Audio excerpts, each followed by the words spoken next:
Welcome back, everybody, to the CF Podcast. I'm your host, Clint. We've got Kyle with us today. What's up, guys? And we've got our special guest, Alexis Mincolla. Thanks for joining us, man. Thanks for having me, boys. It's a real pleasure. Dude, so first of all, you go by Lex, just so as the audience knows. Into the whole brevity thing. If you want to go Alexis, sure, whatever. Sure, whatever. All Lex right. is good. It's like my mom's being angry at me, though, so let's just go with Lex. No middle name, though? What's your middle name? Van S. It's So she Dutch. doesn't do Alexis Van X. Van S. Mincolla. Yeah, it sounds like a turn-of-the-century vampire or something. It's good. Look, it actually fits your look, too. I You got that appreciate badass look. Appreciate it, brother. Yeah. Well, first of all, Lex, thanks for joining us, man. And just so everybody knows, too, you have a band. You're the lead singer of 3Teeth, correct? I do. I've had a band for, I don't know, a better part of a decade now. Yeah. Just dropped an album last September called Index.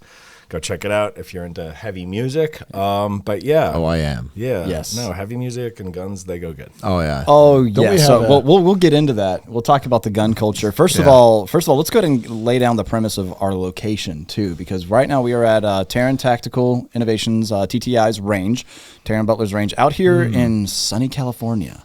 Simi. Yeah, Simi Sunny Valley. Simi. Yeah. Welcome to Behind Enemy Lines, boys. Yes, right. dude, we are indeed behind enemy lines, and it's kind of crazy to think about all the gun-heavy stuff we've been doing these last couple of days out here in California. And I think that's something that's lost on a lot of people, and something that you've really talked about, and we'll get into this a little bit on the podcast, is the gun culture in general, and then specifically out here in California.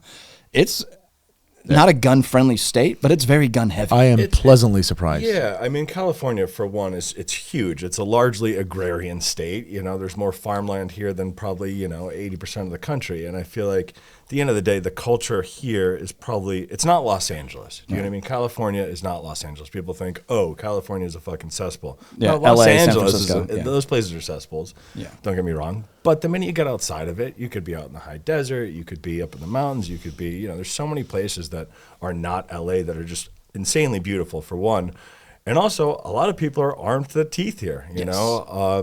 There's the version of the up compliant guns that you see and you go, oh my God, that's an abortion, throw that rifle in the trash, 100%. But that's a choice that someone could make to say, hey, cool, I'm going to comply or not comply. You could build your gun like the rest of the country, or you could make it, a California DOJ, cuck gun, whatever. Again, it's not really enforced either. You go to any range out here and no one's running those guns. Maybe the first time gun owner who's super oh, I don't know what to do, or am I going to get in trouble for this? But from the way I understand it, because I have friends in law enforcement, and everyone's like, no, those are if anything, attack on charge. Like if they kick down your door and they raid you for, a kilo of cocaine and they find that you have, a foregrip on your gun and flash hider or the evil features or... Oh, God, a bayonet lug. Yeah, maybe they'll tack those charges on to whatever else happened. But, if you're just a guy at a range with those features on, no one's saying anything. Yeah. So... Or at least in your experience. In my experience. Yeah. And I spend a lot of time at ranges and shooting, and I'm pretty familiar with the gun community in California. Yeah, well, so looking at just your Instagram alone, Alexis Mincolla. Yes. First of all, spell your last name so that way people know where to find you. Mincolla. That's 2 L's. There we go. And dude, your stuff is pretty freaking gun heavy. I see you out here running AKs like a freaking champ. In the music industry, I came out of my gun closet and... lost a lot of followers, but then gained a lot of followers. And the followers you gain are probably a lot more loyal too, yes, because they're like based, as they say. Yeah. And so it's something that's really cool though, because what you've talked about and what we've learned so much from Terran while we've been out here too, and we went to Extreme Movie Props also, all of the closet music industry Hollywood types that are gun guys, right? Like we were talking about, I assume I can say these things, but like Harrison Ford, right? Like has a collection of Terran's guns and runs these things. Like, wait, I love Harrison Ford, right? Like that's awesome. Yeah, I think that, obviously there is the Hollywood narrative of the liberal agenda, that bullshit. But at the end of the day, there's also just individuals out here that like guns. And I know a ton of them. And I think that, the celebrities who are probably super into guns can't be that vocal about it, as it's not part of their brand. Get canceled, man. Yeah, their optics, it might not work with the way their publicist says, oh, you shouldn't do that or whatever. But I think we see, Terran, I think, is a huge component of that, of the amount of celebrities that are shooting up here and becoming extremely proficient with firearms and dedicating themselves to it and stuff like that. So it's not just I own a Glock 19 and it's collecting dust and next to my bed. Do you know what I mean? People are getting good with guns. which is cool. And you know, that's why Taryn's the man. And I think too, in this situation, which is really cool, a lot of the people might have this stigma or this stereotype around gun culture, right? And then they'll come out here for like a movie part and be like, okay, well, I want to be good at my job, so I need to look the part, right? And so they come out here, then all of a sudden they get introduced to a pretty heavy dose of what gun culture is when you come out to Taryn's range, and they're like, these guys, they're all very welcoming. Yeah. They're all very cool. None of them are opinionated. It's a very diverse crew. All they want is just to shoot their guns. Like, I've seen like more like friendly behavior at gun ranges than like, you know, some churches, a Whole Foods parking lot. You know what I mean? Like, now that I can, and like I've seen all walks of life of people unite over like, you know, a passion for, you know, firearms. Right. So, like, you know, completely. You see the FUD and like, you know, some like, you know, young kid with green hair and like somehow they're bonding over a gun experience. So, like, this is super weird. But you know, then you go to the Venice Whole Foods parking lot and someone's trying to fight you over parking space. So yeah, you know. I mean, really, when we talk about gun statistics, right? Like law-abiding citizens who own guns, if you look at the grand scheme of things, it is a fraction of people lawfully owning guns are involved in something not so good, right? Right. Yep. Most of them, like, I don't want to give a number, but most of them, majority of them are just illegally possessed gang members or suicide or those types of incidents. It's just not like when you're a law-abiding citizen, you aren't involved. No one's sticking up a 7-Eleven with a Sand Viper. Right, or even a 2011 of any sort. Yeah. You know? If you own that, I'll stick you up. I'll be like, hey man, you must have a lot of money. Right. Well, yeah. So we can talk a little bit more about gun culture and things like that. But man, so you've been with. So did you start 3Teeth? Yeah, we started 3Teeth very much so as like it was a hobby thing. It was just like, hey, let's write a record, and somehow, some way, off our first record, Tool decided to take us out on a 30-date stadium tour, which changed everything for us. Tool also, James Minard. They're gun dudes. Absolutely. He was on the cover of Ballistic magazine with a Nemo, I think, at one point. And I was like, I mean, on Undertow, there's a song where they literally recorded Maynard shooting a piano with a shotgun, 12-gauge shotgun, and they mic'd it all up, and then they used that as the percussion on the track. Do you know what I mean? Yeah. Like they do cool stuff, and they're big gun guys. Right. And you know, we got along great. We became really good friends. Me and Adam from Tool became best friends, and that was one of those things that just propelled our career into like a completely different place. Then next thing you know, we were out there opening up for Rammstein, which is a huge band. Dude, that is insane, dude. Yeah, we got some big cosigns early on, which really helped propel us and sort of put us into like, okay, cool. Now we have a record deal with Sony, and like at that point, you know, Sony Century Media, we just put out our second record with them. This is our fourth record in total. But yeah, it's been a crazy wild ride. We had no expectations of it. It was one of those things we just started for fun, and then eventually you go, okay, somehow this is what we do for a living. Is it still the original members? It is all the original members. We've added a member. So like we started as a 4-piece, but you know, to sort of fill out the sound. 3Teeth. I just for some reason thought 3 Teeth. Yeah, we are all up there in teeth outfits actually, like you know the sort of a dental commercial or something, like, with a guitar, toothbrush. You know, no. No, I was like when you said he's kidding, by the way, guys. Yeah, he is. Yes. Well, 3Teeth actually means trident. So like the trident. For example, which is the sort of divine weapon of the gods. I see. So trident actually means 3 teeth. So if you spoke French, you could say trident is literally say 3 teeth. Dude, I was actually waiting to ask you why 3 teeth for the podcast. Well, because if you call your band Trident, it sounds like a gum commercial. So, and we just wanted to make it a little bit more cryptic. I honestly thought it was like 3 dudes. Mm-hmm. Each one of us represented a tooth. Yeah, we got the canine, we got the molar. Yeah. Well, the funny thing is, like people think it sounds like a country band or something like 3Teeth. Hell yeah, brother. Oh crap! I didn't think about that. No, that's happened to us before. Like when we were clearing customs into Canada. You know, strangely hard to get into Canada as a band for whatever reason, and maybe because one of my bandmates had a DUI and they hate that up there. And so they have a festival up there called Stampede, and instead of us all looking like a bunch of tattooed freaks. We put on like cowboy hats, and that's because we have to declare customs, the band name and stuff like that. So we're like, oh yeah, we're coming up for Stampede or whatever, and I was like, oh, 3Teeth, hell yeah, brother, you know. That's actually pretty good. That is pretty good. Okay. So very cool, man. So you've got 4 albums that you've released, 2 with Sony. Yes. Yep. And then the other 2 were independent. Cleopatra Records, and the other one was, I can't even remember, Artifact Records out of Toronto. Well, very cool, man. And so, it is actually, we have a mutual friend who's my fiance that actually introduced me to you. Like, hey, I've got a friend. You should definitely check him out. And he's a big gun guy too. And I was like, gun guy in the music industry. Okay. Like we've worked or talked with Nate, from a gun drummer. A gun drummer. I haven't met Nate, man. Nate, I'd love to meet you someday. He seems really cool. No, he's first of all awesome. We all met for the first time at the CMMG event a little over a year ago. Yeah. And it's one of those things, kind of like, and this is what's cool about the gun industry is there's already one very big pivotal thing that you have in common with somebody. Absolutely. And if you're a gun guy, at the end of the day, you have to fight for this not only a hobby, but it becomes a passion, right? And so you ultimately all kind of like gang up and you're like, hey, we come from very completely diverse backgrounds, things like that, but we all have this one thing in common, and it's like, oh, we're friends. Yeah, and bonding over the gun. It's a weird thing. But it's one of the nicest people I've met, or gun people. Like I got into the industry 2 years ago, pretty fresh, right? The NRA show, the SHOT Show, these are the shows that I attended. Oh my God, how awesome people are! Like people are just so friendly. Yeah, and that's exactly what happened with us and Nate. We immediately just became friends, right? Yeah. And just recently, I started getting tagged in a lot of stuff, like a lot of friends from high school and everything. Because he collaborated with Twista.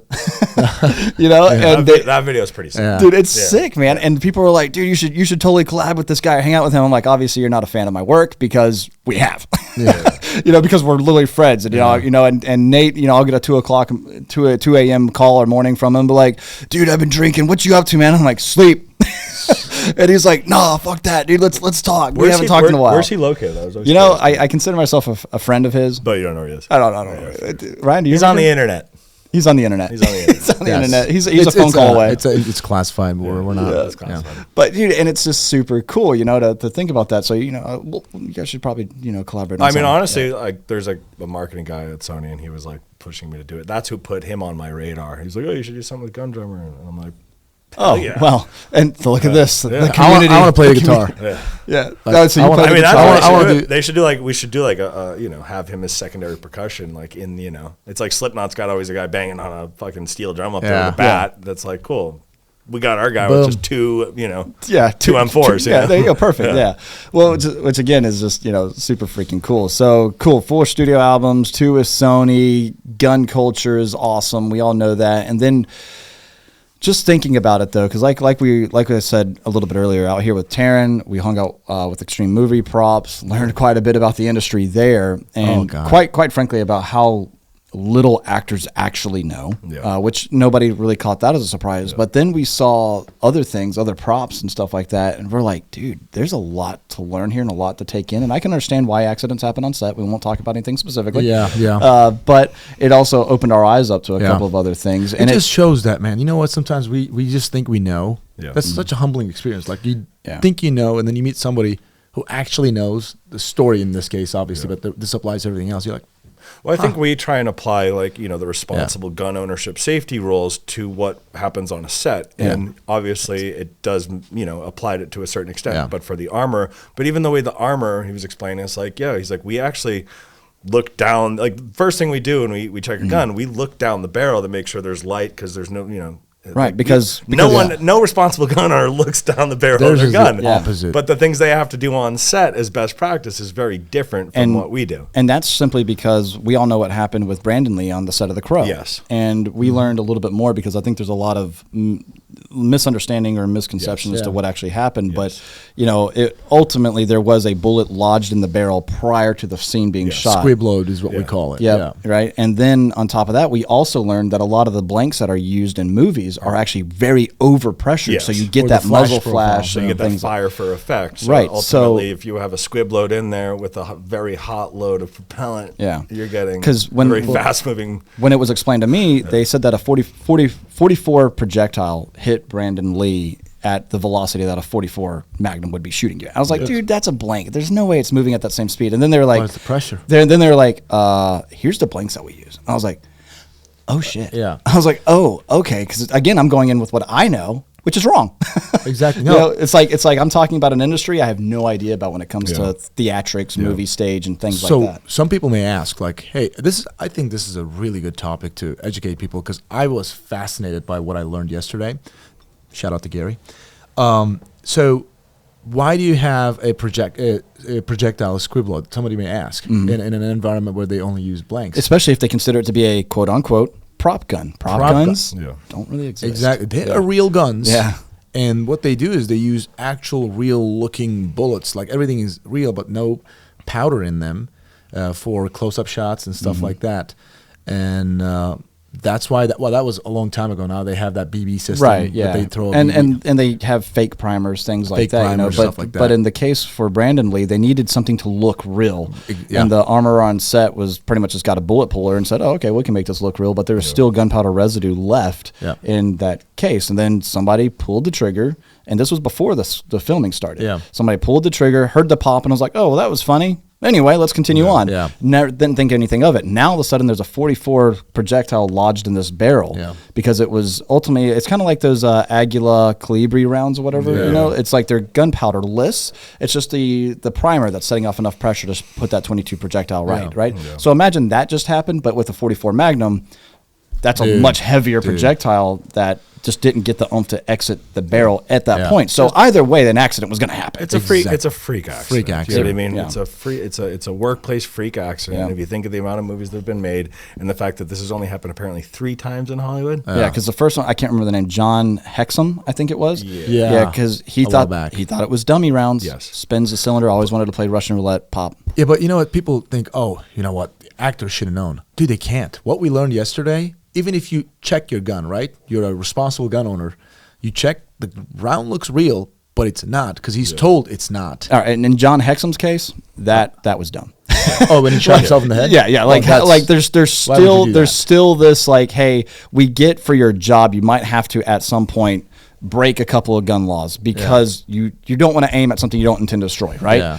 In his case, there was no reason for it. He was just like, it had nothing to do with the scene. He just wanted to play a joke. Him being a clown. And now he's dead because of it. Yeah. Like Brandon Lee case. Director was like, hey, you need to shoot him. That's your role. Yeah. Like, point this gun. Here it is. It's cold. Even if you check it, it looks real, whatever.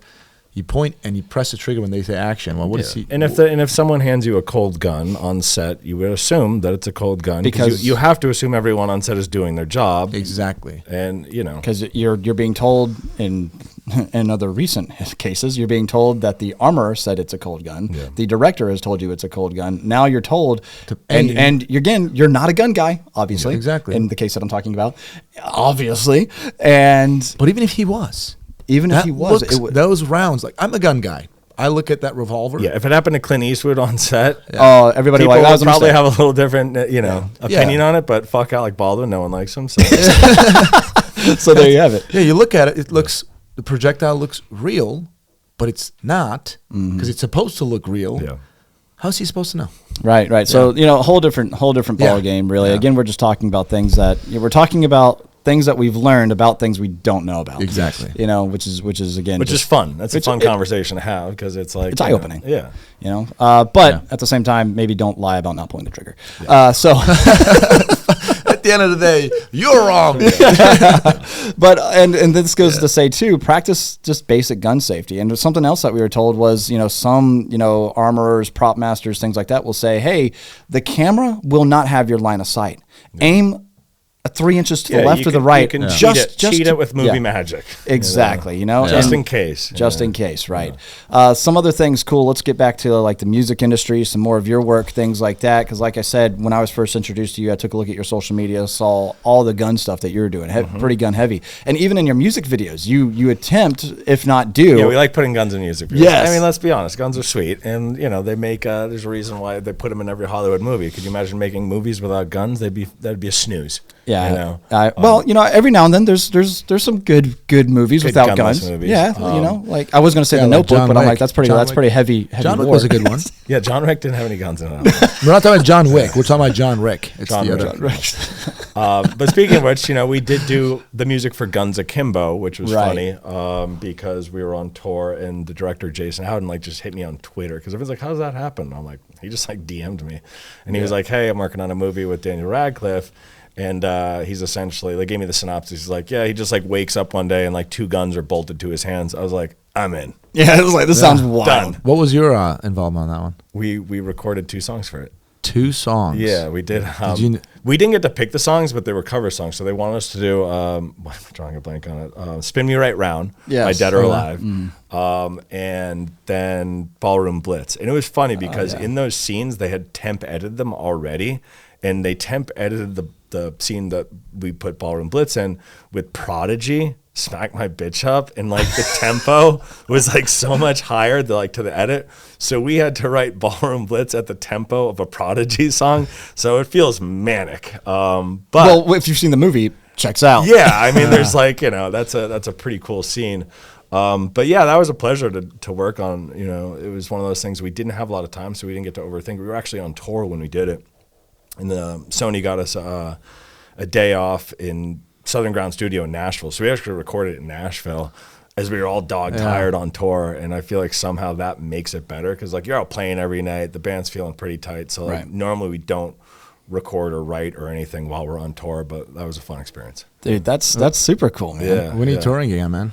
When's the next one? We have a big show end of the year in LA on the 29th at the Terragram Ballroom, a sort of big closeout party, and then we'll be touring next year. Nice, man. United States or world or Europe? Usually world. I mean, when I say world, I mean Europe. Europe, okay.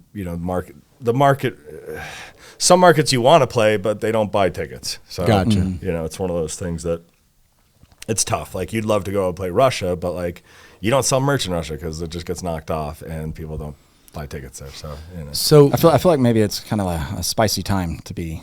Maybe part of the world I don't too. think the world seems to be pretty upside down. So yeah, we'll just do Western Europe. I was gonna say go to Europe. Oh wait, you don't go to Europe. Just go to Asia or Middle. No, don't go there either. America's pretty good.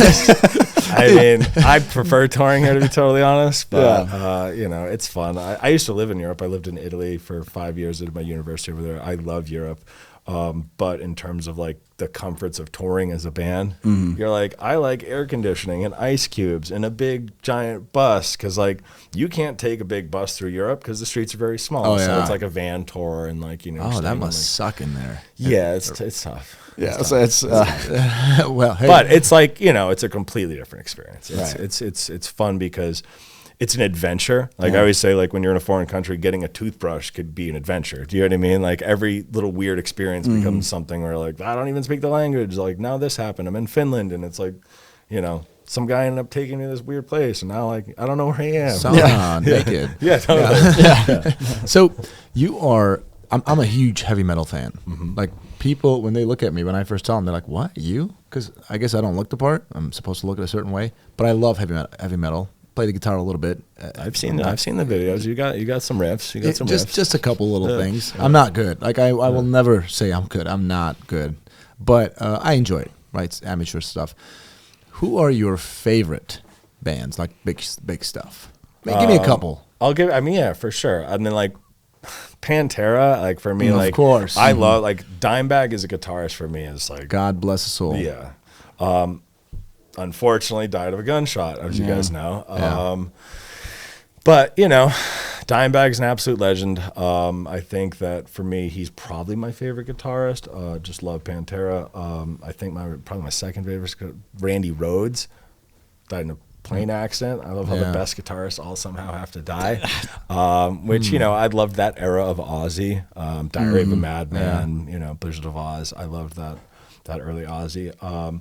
Big fan of Tool. Grew up listening to Tool. So like, having Tool sort of become like my peers was an absolute trip. Like I somehow like had a hard time processing that. Like my first show with them, we were playing sold out Bill Graham, San Francisco.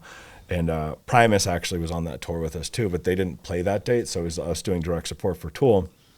And I was like, shitting my fucking pants. Like never played in front of 20,000 people. I had no idea what it was going to be like. Dude, 20,000 And like people. Metallica was there, like hanging out backstage. I'm like, what the fuck is happening? Like, really? Yeah. So like, we had to borrow Metallica's ramp to even get onto stage. They're from up there in the Bay Area. So like, as like walked up the stage, it says Metallica on it. And I'm like, how cool is that? Yeah. And like Adam before the show was all like, whatever happens, don't even like worry about it. I was like, what do you mean? He's like, our fans are pretty tough. And I was like, nice. You told me this 10 minutes before I got on stage. Yeah, the I was confidence like, what do you is mean there. tough? He's like, oh, they booed Mike Patton when he opened up for us, and that's Mike Patton. I was like, you're really not doing me any favors. It's like, I do not feel good. Well, how did it go with you?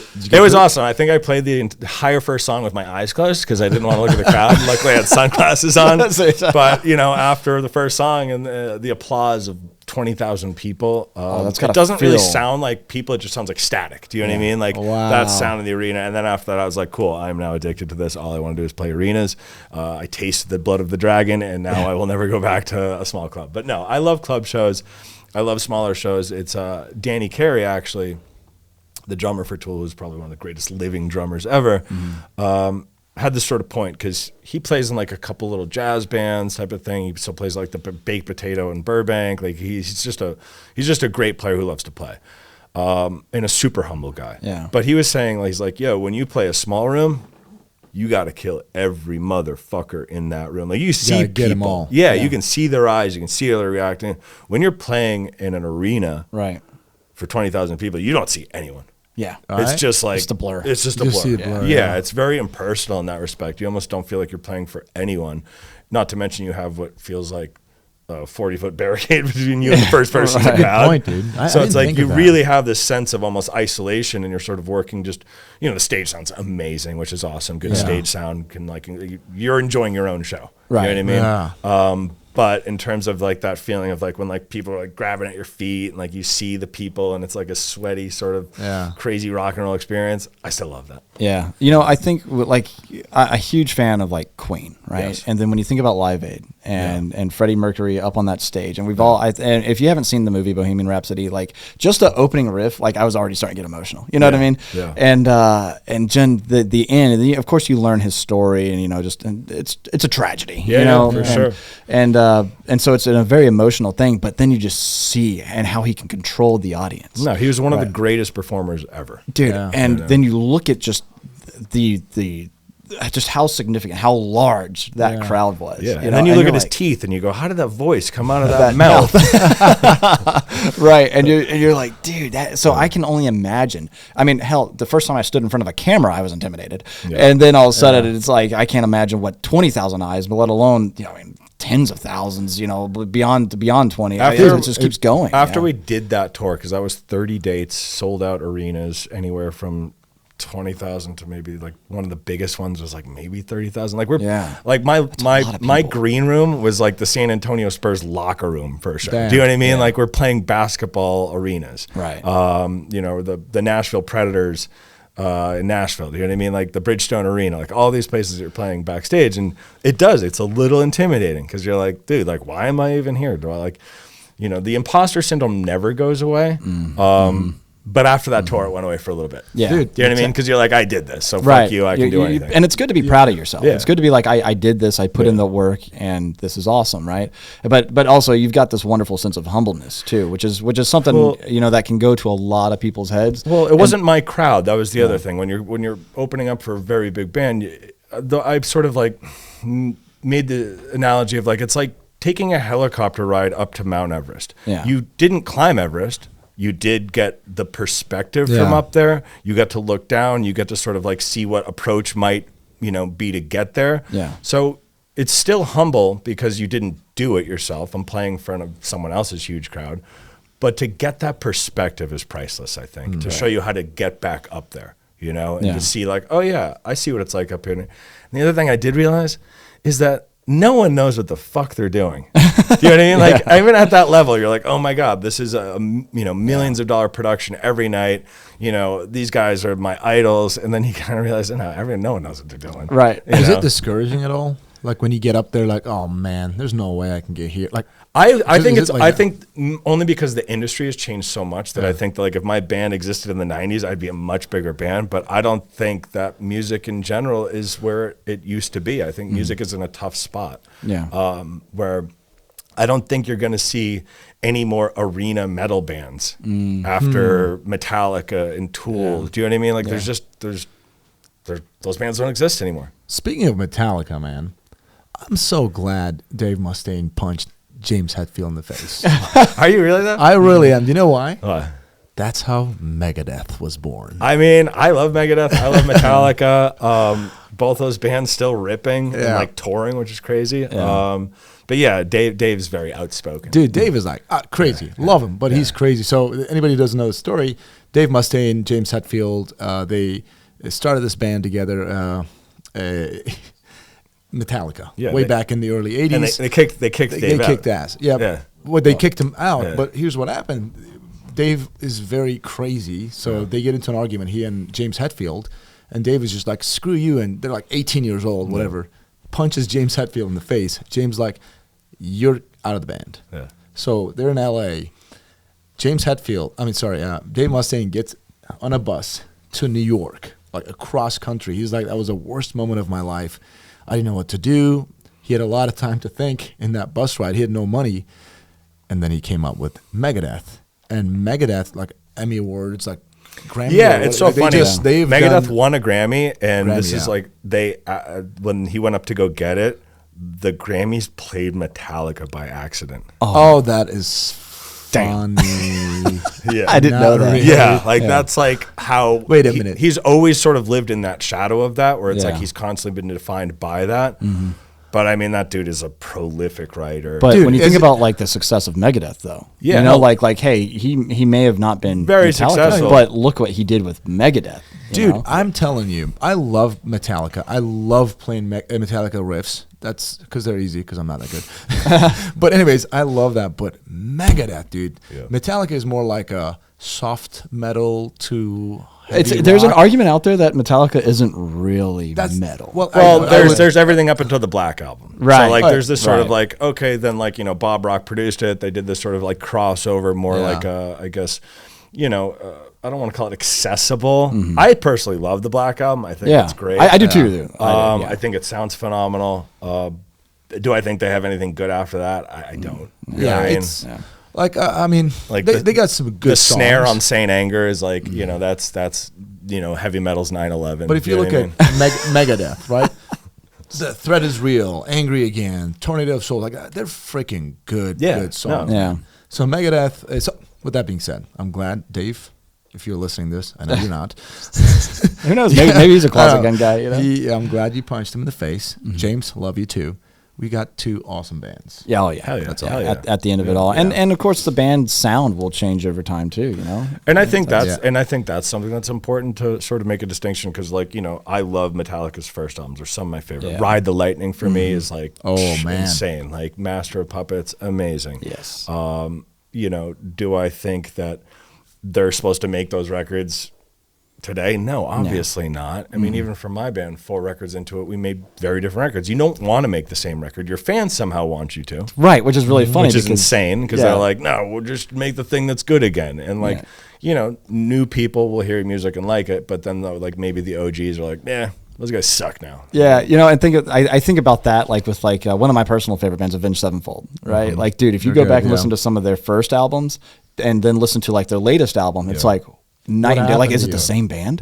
Yeah. But at the same time, I appreciate the growth. Because it's like as a fan, I really love going back and listening to some of those. And first those records albums. Are still there. That's and they're why still I don't there. get that. Like, you don't have to go, now you have to make that record. No, just go listen to the old record and let the artist decide. It's like being a chef. It's like they're not there to just put toppings on your pizza. Do you know what I mean? Like, they're there to curate what they like. And if they like it, then you'll like it. Yeah. But otherwise, they can't write songs for fans. That's a disaster. I do like a rare filet consistent, though. Yeah, that's disgusting. But dude, 3Teeth, what is your, I know that you said metal, but what is your actual genre? Like, is it rock? It's called industrial metal. Like industrial. It's like industrial metal, which bands like Fear Factory, Ministry, 9 Inch Nails, those sort of get that moniker, but it's weird. Industrial is such a debated topic. And I think the reason I like being able to sort of claim it a little bit is because it's not clearly defined. It allows for more experimentation.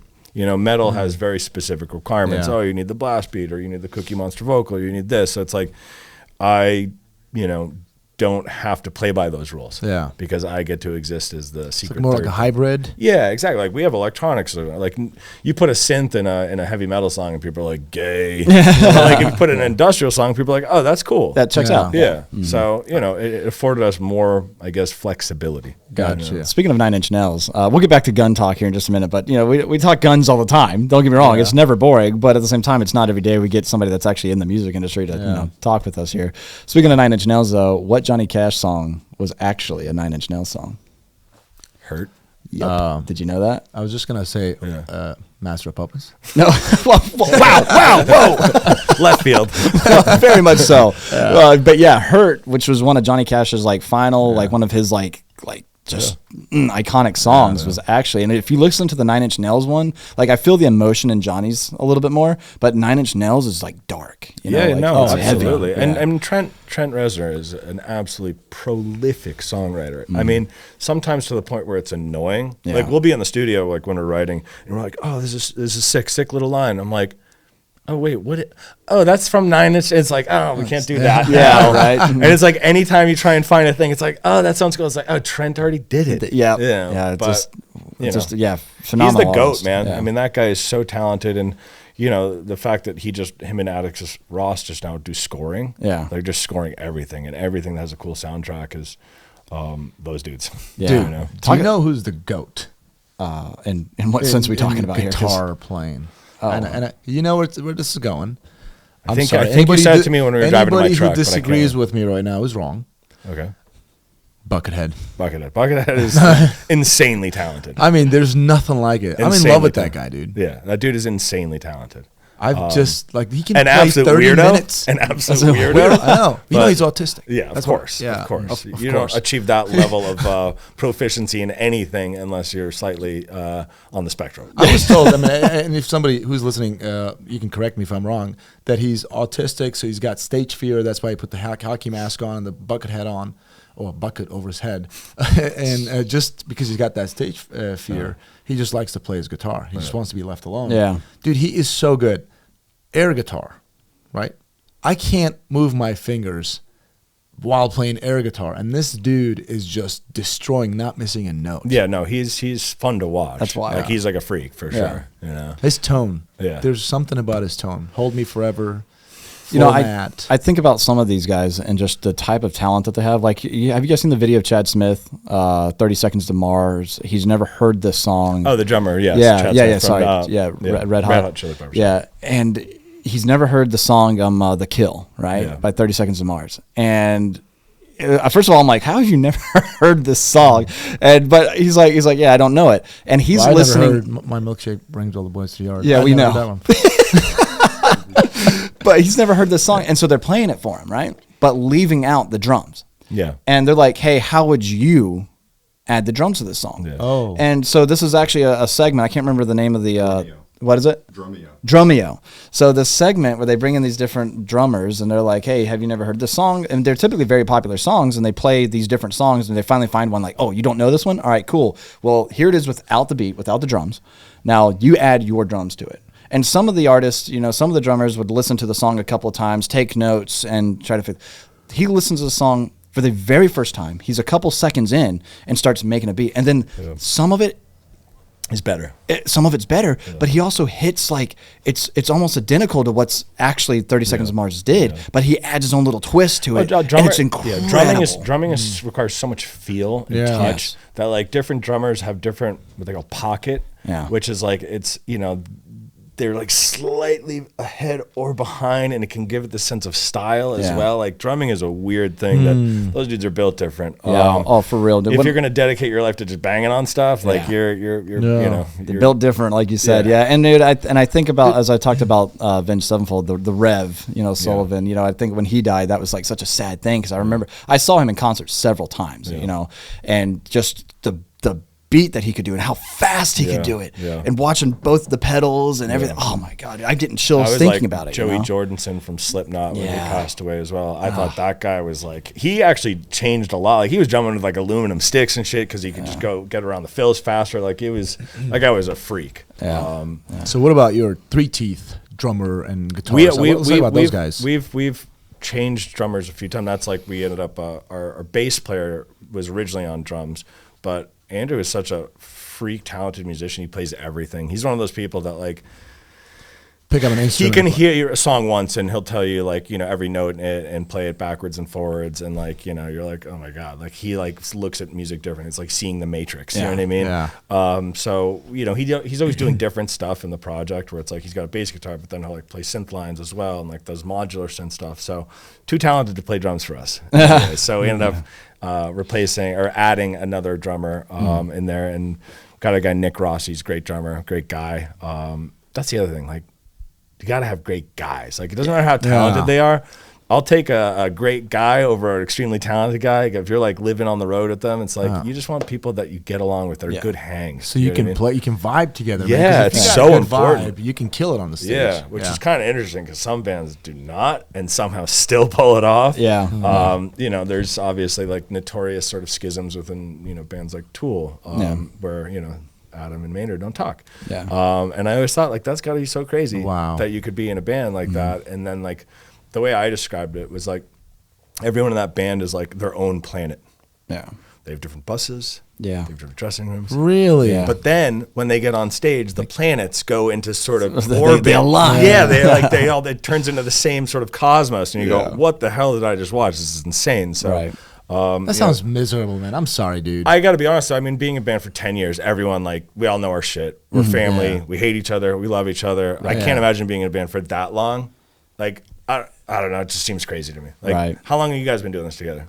So let's see. Kaya joined the 1 team year. a year ago. Last November. Okay, imagine doing this for 25 years together. You'd probably be like, every day. So, Dude, we're like that anyway. Well, you gotta love, like, that's, if you really love each other, you also fight. Yes. Oh, absolutely. Yeah, because you become honest enough with each other to Yes. you know give each other some shit. Yes. Exactly. And if you're not constantly roasting each other, love you, John. Yes. You know, then you really actually don't like each other. You know. Yeah, for sure. But and it's cool too because you mentioned like, you know, because you were asking me, we were riding to like the grocery store to go grab some steaks or something, and you're like, dude, so you know you're not doing too far different what I do. Totally. You know, because we're both doing what we love. Yeah, we've been up here for what, 3 days? You guys flew in. We've been driving around like, you know, it's like you guys are like a band, you know? You're flying to a different city. We're doing some heavy drinking by night, and eating good food, and then, you know, instead of you guys getting on stage, you get to shoot guns all day.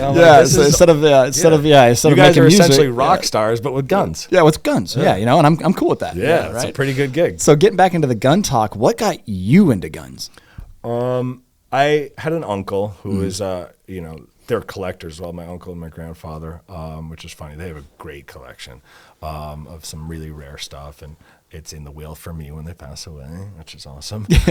Sadly awesome. Yeah, sadly awesome. But no, it's funny. Like, I was very much so like a casual shooter. I like shooting like trap and skeet and sporting clays and stuff like that. And, you know, would occasionally, you know, shoot some rifles, and it really, like, once I started building is when I got really bit by the bug. Yeah. You know what I mean? Yeah. And like, once you start like, you know, it's like I said to someone, it's like, you ever ride a go-kart? They're like, yeah, it's awesome. You ever build a go-kart and then ride it? It's like, it's going to be a completely different experience. Yeah. You know what I mean? You have that pride factor now. Yeah. And I'm like a really technical brain person where I just like tinkering stuff, whether I'm like working on my truck or like, you know, once I got into like the fact that, you know, I'm playing with adult Legos now, you know, I fell in love with it. Well, and you, speaking of the technical mind, not to interrupt you, you also don't just sing for the band. At one point, you were doing quite a bit of the technical stuff too, right? Well, I do all the art direction stuff. So it's like, you know, I do like some visual effects. It's like, you know, I'm just one of those people that I don't know what I can't do, so I'll just keep trying stuff. Yeah, sure. And I feel like ultimately, it's just like sometimes you just got to put a weekend in, you can figure anything out. Right. I mean, if you're willing to dedicate the time to it. So, yeah, the gun thing for me, it you know, maybe over the past 6 years really turned into just like, what am I going to do with all these guns now? I just kept buying them. And because you're always on the road too. So, yes. Which is funny. So I should have brought this out. I don't know why I didn't. A guy in Georgia who's a builder, and he gave me an AR on the road. And he completely custom engraved everything. It's like the 3Teeth AR. Oh, that's cool. And it's so dope. Yeah. It's a ghost gun. But had to just keep that on the bus all the way back. Yeah. You know, but like it looks so cool. And that was like, getting gifts like that from fans, like, this is pretty neat. That is actually pretty cool. Another testament to how cool the 2A community is. Yeah. I mean, dude, and what's a better gift, honestly? Like, hey, like a bottle of scotch, that's cool. Your finest bourbon, that's cool. But that's going to go away after a certain period of time. We did laser engraved 3Teeth PMags as well. I didn't know about that. Yeah, we did a run with them because he's like a great laser engraver. So we did like a design on those, and that was the forbidden merch item because technically full capacity magazines in California are a no-no. But if you're a real man. But if you're a band and you want to sell some cool merch, you guys do have merch? Yes, we have. What do you guys sell? 3teeth.org. 3teeth.org. Yeah, perfect. The number 3 and then just teeth, no spaces. That's how we say the band. But perfect. Yeah, we did. I mean, we did plate carriers. We always have like a tactical component to our stuff. That's pretty cool. Yeah, for sure. If you're not militarizing you're not radicalizing your audience, then someone else is. Yeah, that's right. Hey, you know what? I feel like playing hybrid.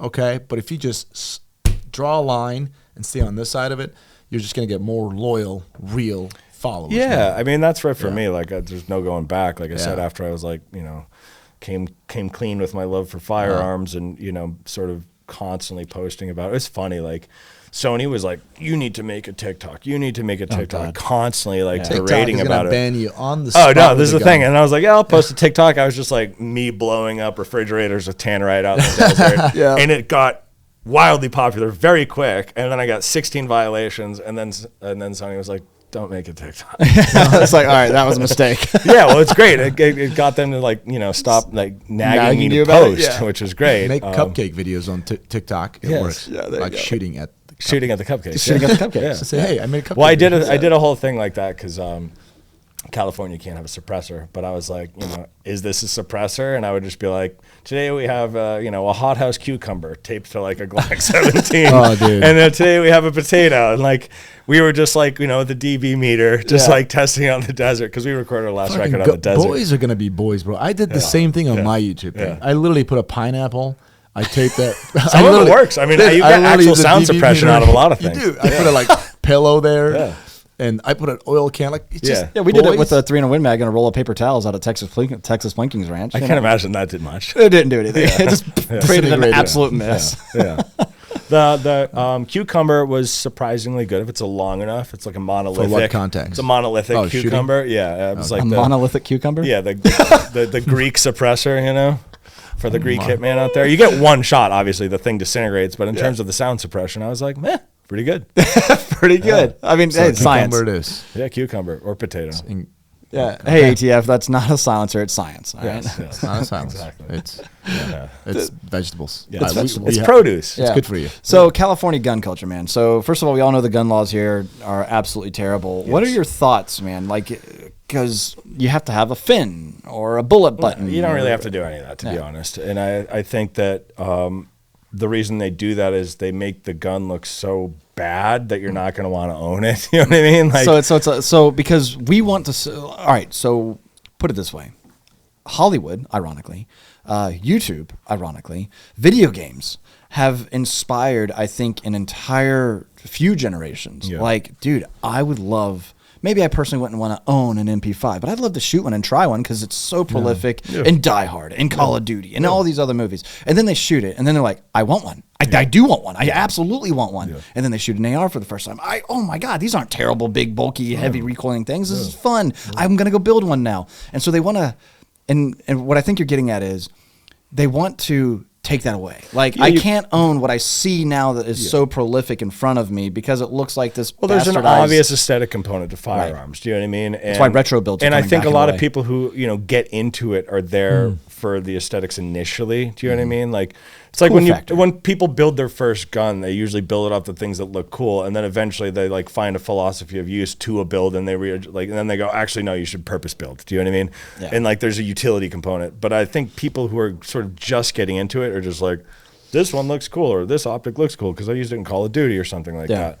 But then they realize, oh, I actually hate this optic because my head, the way I look through it or something like. Do you know what I mean? Or I can't afford an L-can. Yeah.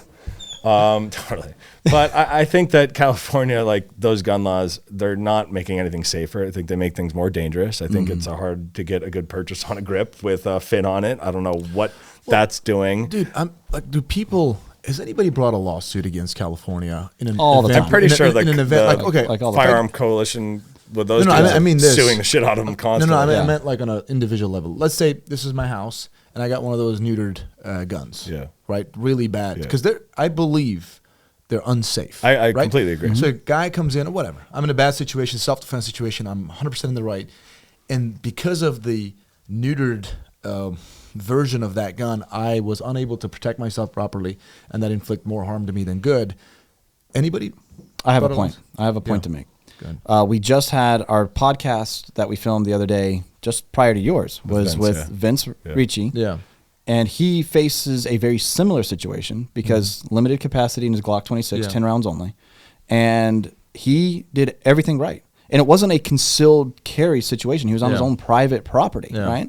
And even though he was in the right, defended himself from 2 attackers, the government stripped him from his Second Amendment right, stripped him from concealed carrying, and said, you're pretty much a danger, right? Like, we can't have you out there doing that. And that was with 10 rounds. And he had, I think he said, just a few rounds left. You can own standard capacity magazines here. They just have to be purchased during a certain time. So it's like we know. We had Freedom Week. Yeah, Freedom Week exactly. So it's like at the end of the day, like, I don't know anyone that shoots those cucked up small mags, to be honest. Or you have to do the California reload where you just like have like 5 guns ready to go. Like, California reload. Another gun. Someone throw me another gun.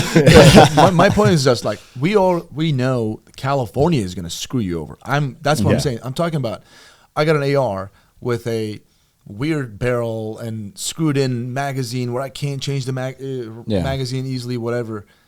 In a situation where I'm trying to protect myself, I send 3 rounds down range because that's my capacity, and I need to change magazines, but I can't because of the guns neutered thing, which is only statewide illegal, not federally. And I get in a bad situation because of that. Has anybody brought a lawsuit against California arguing that because of your illegal laws, whatever, I got it screwed. My wife died, or has this happened to you guys? No, know? and I don't. I feel like that's a good point. I think it's a valid point. And I think if something ever does arise like that, I'm sure they would. But it's just maybe it hasn't happened. I see. You know what I mean? Yeah. I think what we're seeing, because most people that are like willing to defend themselves are also like willing to just be like, yeah, I run standard capacity magazines. And I think to your point too, Lex, in this great state of California, we're seeing what we probably should see more nationwide. It's just not talked about because it goes against like, oh crap, that could work. Mass non-compliance. I completely agree. You know, like if you comply, you die. We were saying it last night. Like there's no reason to comply with those ridiculous laws. Because federally, it's legal. Federally, it's legal. 100%. It's statewide illegal. Well, I'm even looking at federal law. Like quite frankly, I'm to the point where build those SBRs, boys. Printer go burr. And there's so many things where I'm like, dude, we should see a much larger mass non-compliance, like this entire brace effect thing. I think we do. I just like it's not talked about. It's not talked about. Yeah, exactly. I think there's a mass non-compliance in terms of the California firearm legislation in terms of like how to build your rifle. 100% you see that. It's just not talked about. Yeah. I don't think people are trying to be like wave. They don't want to poke the bear. They don't want to poke the bear. Yeah. You know what I mean? And it doesn't work out for people. And in this country, that's just it though. Like, we should be able to poke the bear 110%. You know what I mean? But what we're seeing is honestly, a weaponized DOJ. Yeah. That's like, we were just talking about egos with Vince also. Yeah. We're like, oh, you're gonna make a mockery of me? Yeah. Like, oh, well, you know what? Looks like you got a couple of things that's you shouldn't have there, bud. Let's go ahead and what's the Fourth Amendment? You know, let's find this real quick. I was talking about it at the prop house yesterday, and I was like, they got machine guns in there, and I was like, man, I bet the ATF loves there. He goes, actually, we're super cool with them. He's like, the California DOJ fucking hates us because they have everything in there that you're not supposed to have in California. Yeah, but legally so. And ironically, if they didn't have those things, they probably wouldn't be bringing in as much money as they do because of all the movies. Those movies wouldn't happen. California, pick your poison, California. You want to make some that's the hypocrisy of we see it everywhere. Liam Neeson, super anti-gun, but every single movie that he's in, he's making money because of all the gun plot. The mental gymnastics these people have to do to sort of like justify their positions is just insane. You know what I mean? It's like it sounds exhausting. Yeah, and then they want to try to relate to us when they're on on that award stage or whatever and get on their podium and start talking about like my wife, my producer. Yeah, well, no, talking about like, we got to do better for the environment, reduce your emissions as they go hop on their private jet, and like Leonardo DiCaprio celebrating New Year's twice in Australia and in LA. On his private jet. Honestly, that's a cool flex, right? No, hey, I'm proud of you, but don't talk to me. No, he's the anti climate change guy. Right. But he's doing this shit. Yeah, I get it. If you're that guy, fine, whatever you want. But you get on a jet and you fly to Australia to celebrate the New Year's again, and you're burning that carbon. It's kind of funny though. Like he may have to do that just to make sure that his girlfriend doesn't get over 25. Also, he's got to make sure that he travels in different time zones. He's got to go back in time. He's got to go back in time before she ages out. Yeah, exactly. That's funny. But so it's more power to him. Yeah, I mean, whatever. Hey, over 18, more power to him. Yeah. So the way I look at it though is like there has to be this mass noncompliance because people. I think we're starting to see more and more of that because a lot of people are just really opening their eyes up to how ridiculous. I think post-COVID, I think people were really like, okay, like everyone was like, we'll play nice. And then by the end of it, it was like, okay, cool. It's like when someone's like, you give them an inch, they take a yard. Do you know what I mean? The minute you give them a little bit of compliance, then it's like, where does this fucking stop? Well, you know what I mean? And what government has ever given back the rights that they've, temporarily suspended? Yes. Yeah. Yes. Temporarily, no such thing. Yeah, there's no temporary suspension of rights. If that's the case, you don't have rights to begin with. Yeah. And listen, there's always still going to be those people in this world that like drive around in their car with the mask on. Do you know what I mean? Like, oh my God, the world needs. I've seen a few of them out here. here. The world kind of needs those people. Yeah. Do you know what I mean? Like to laugh at. Yeah, totally. Do you know what I mean? Like you can't all just be like fucking, badasses, I guess. And somebody will argue me too, like, well, you know what? A lot of these quarantine camps that you saw in Australia, they gave their right back. They can go home now. And I'm like, no. That's don't. First of all, they imprisoned these people for what? For a cough. Dude, what's living? What's living? Like, that saying that maybe like a little cliche, like I'd rather die on my feet than live on my knees. Yeah. I think that's it's got a really good meaning. Like what kind of life do you want to live? It's the mindset of dangerous freedom over peaceful slavery. Yeah. And I will always prefer dangerous freedom because I then have the capability of being that danger, not in a sense of where it's like illegal or I'm a criminal, but in the sense of I can go out here and train like a badass. I am the danger. I want to be dangerous, but I am peaceful. Until you make me not peaceful, then you understand what dangerous really is. I think dangerous word is always like a frowned upon. Being dangerous is good. I think being self-reliant. Yes. Self-reliance is a great one. Okay, I'll tell you about America, United States. Ronald Reagan said, like, peace through strength. Does that not make us dangerous? Yeah, absolutely. We should be dangerous. Exactly. I think you should have the capacity to be dangerous. Yeah, of course. You know what I mean? Yes. That's the entire idea. That's what I'm saying. Strong offense is the best defense. I believe I'm a dangerous person, but I'm also very level-headed, collected. It's going to take me a lot to get to that. Yes. Yeah. That's it. I believe that's the way it should be. Look, and again, we'll go back. It's such a great podcast talking with Vince because that man has spent an entire life becoming dangerous, fighting, boxing, training, tactical shooting, all that stuff. And then he's done nothing. He's gotten no assaults. He's done nothing wrong ever until somebody pushed him to the point with another weapon. And he showed him what's up. And then he showed him what's up. It's like, that's literally it. Yeah, and to answer your question about that lawsuit, I feel like that's the person who's going to end up doing it because I think Vince is going to hit back because he's already told it. He's already said it. Yeah, he seems like he's a bear that you don't poke to. Just I get that vibe from that dude. Oh yeah, I agree. Well, a couple people found that one out the hard way. You know what? I hope some attorney is going to pick up that case or attorneys or a law firm and just on a contingent or whatever. Like, don't charge them anything at all because it costs a lot of money. Litigation costs a lot of money, and just fight to tooth and nail. Yeah. Well, so he's up with the NRA now, But I mean, and I even said it in the podcast, like, okay, cool, he's got the NRA. And it was smart of the NRA to be like, oh, let's grab him quick because they've got such a bad reputation right now. But you know what, dude? NRA, like, I know some people think whatever they would do, but NRA picking up that fight because the name of NRA, the litigation. Politics involved, courtrooms too, they may lose because they don't want to give any grounds to NRA. Yeah, the NRA. Do you see what I'm trying to say? Yeah, I know what you're saying. If it was like, I'd rather it to be like an individual law firm go after. What is it? The FCP firearm. FPC Firearms Policy Yeah, Coalition. those dudes are great, man. Yeah. Those dudes amazing, are like yeah. those dudes are actually in action constantly. Yeah, same with Gun Owners I America. donate to those guys. Second Amendment Fuck the Foundation. NRA, Yeah, dude. Oh, yeah, exactly. Yeah. You know, that's how I feel. Like, you know, I put my money where my mouth is, Yeah. and I was an NRA member for a long time because that was the right thing to do. I'm just and saying then all of a progressives- sudden, you look at the history of the NRA, and you look at a lot of like what they've done, and you're like, wait a minute, dude, we don't have machine guns because of you. Yeah, but so that's what I'm saying. Like California, like a state, they would hate. This is my personal opinion. They would just hate to lose any battles to NRA compared to, let's say, FPC or just an individual Vince suing them with their own, some law firm suing them. They are probably more willing to settle to something or just change certain things than no one, NRA. The They don't want to lose. California to will NRA. never bend the knee to the NRA. That's what Yeah. I'm trying to get at. So what I'm trying to say is, if NRA picks up Vince's case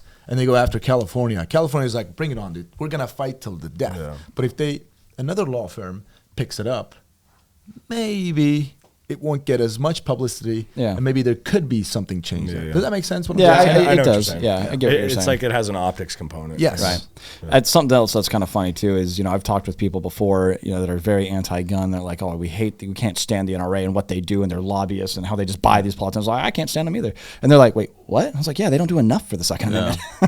And they're like, oh my God, I didn't realize there's a level beyond this level of crazy, you know? Yeah. And it's like, nah, dude, screw you. I just like my rights. You know? Yeah, totally. I mean, that's why for me, like, you know, the FCP, like those dudes actually are the people that will sue California to bring down, you know, the AW ban for a week and you can buy magazines again. So Right. it's like, Right. you That know. stuff's awesome. You Yeah. know, like great. And it's unfortunate that you have to wait for those moments to exercise your right. Yeah, Or you don't to really. just buy freedom. There's still plenty of companies that will sell. They'll literally send you full capacity magazines. Yeah. So if that passed, Love it. and I, as a FFL over here, and bought 1 million magazines, I'm hypothetically speaking, 1 million magazines, and I bought them, right?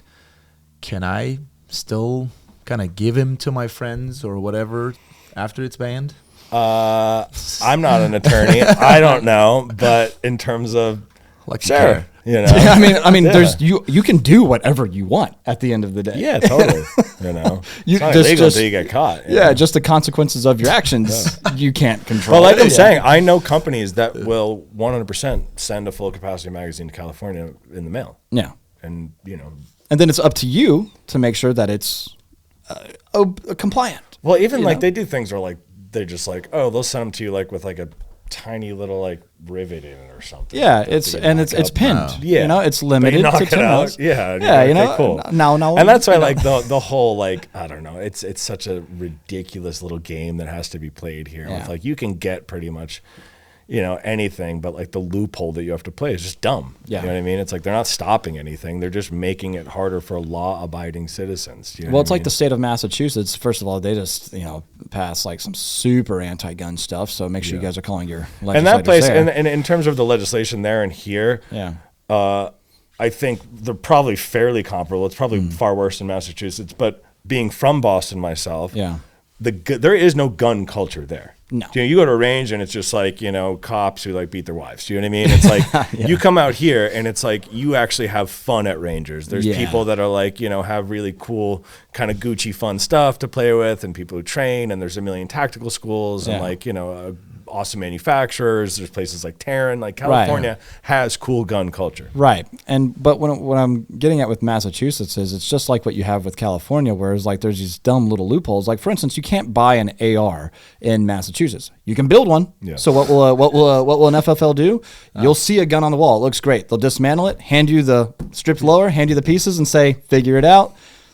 Or Nonsense. you know, and some of them will be like, by the way, if you'd like to take a class on how to put this together, That's funny. That we're just shows at how no dumb charge. lawmakers are. That's just it, you know. Yeah. So it is what it is, you know. And I think this has been kind of an eye-opening conversation about, first of all, the music industry, Yeah. which is really, really cool. We talked a lot about some of our favorite bands, talking about gun culture, and let's finish on one thing though, because you've actually said, and this is something I think Classic might have the capacity of doing. You talked about doing some sort of like world travel gun culture documentary. Tell us a little bit. I about was that. just saying I think it needs to be done because I think there's a lot of story that doesn't get told around gun culture in general. A lot of people from outside looking in just look at it as just like, you know, angry dudes who want to shoot people. And like, it's so not that. Yeah. You know what I mean? Like, I'm a very peaceful person. Yeah. I just like guns.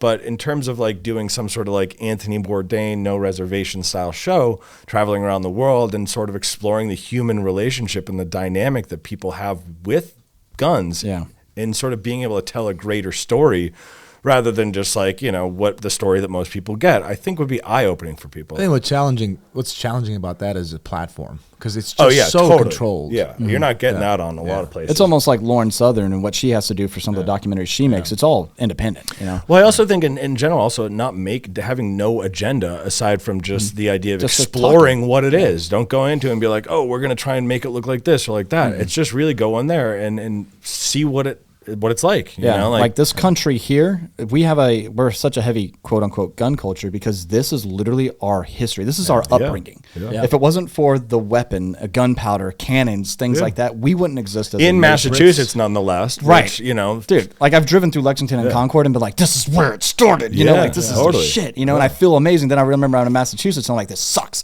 Which is crazy. It's like they turned their back on it. It's like you guys forgot what got us this place. Exactly. And then years before that, man has always had weapons, and there's a whole history there, and that's a conversation we can have for another time. But I think we've got a couple of badass Terran. We got a Sand Viper over here. I got a Pit Viper in front of me. You got a Combat Master.